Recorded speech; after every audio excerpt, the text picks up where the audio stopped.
Hi, and welcome back to Penguin's View. Today, more interesting facts, and one done for the missus on the band Scorpions.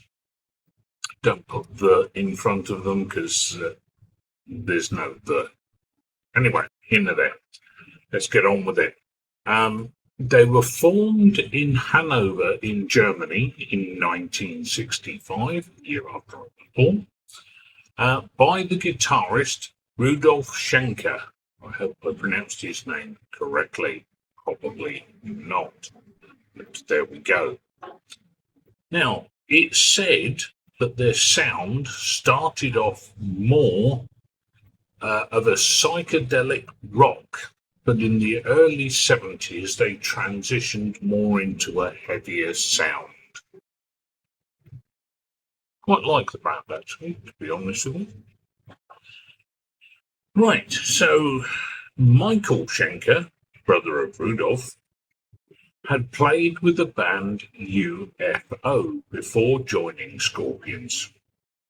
Now, that's managed to help the Scorpions because they needed more exposure, and because he played with UFO and they were bigger, they got some more exposure. Problem is, Michael Schenker actually left the band in the mid-1970s. Obviously, no brotherly love there. Okay. Overall, they have sold in excess of 100 million records. Very impressive. Now, here in Thailand, they are a big deal. If you talk to somebody about rock music, the first thing they'll do and think of is Scorpions. I found that out a lot, especially in my early time here, but there we go.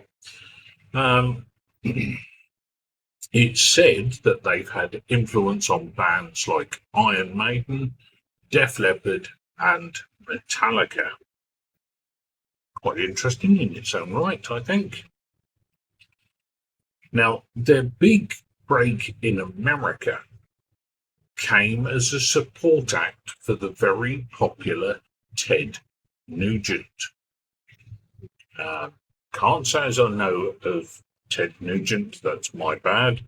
The only time that I ever heard of him was when I watched That 70s Show. The episode with Tad Nugent is quite a funny one. Anyway, let's get on. In the 50 plus years that they have been going, the band's only consistent member, the only member that has been there all the way through from the start to currently, is actually the founding member, Rudolf Schenker. Found that definitely interesting. I would have thought that certainly once they hit their peak, as it were, that the band members would have stayed because of the old financials. But there we go. Now, time for me to butcher another name. Klaus Meine has been the only lead vocalist for all of their studio albums. Notice not all the time, just studio albums. With over 11 million worldwide sales, Wind of Change is one of the most popular singles ever, not just for the band, ever. You know it. It's one you'd know just from the intro whistling, believe me. Whether you like it or not is a different matter, but there we go.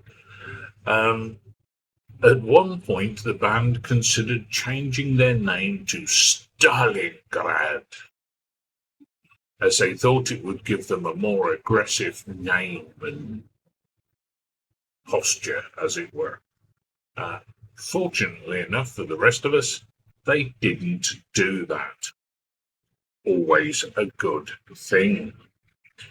Now, if you have any suggestions for interesting facts, I'm also going to throw in there now myths.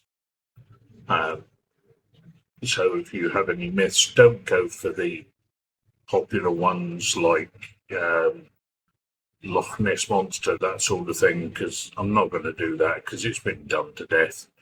And I'm not interested in that. I'm more interested in maybe the lesser known ones. So if you have any that you wish, facts, myths, stick them in the old comments down below. I'll have a look. If I can find enough info or I find them interesting enough, I will do a video on them. Anyway, hopefully you found this of interest, and until the next one, TTFN.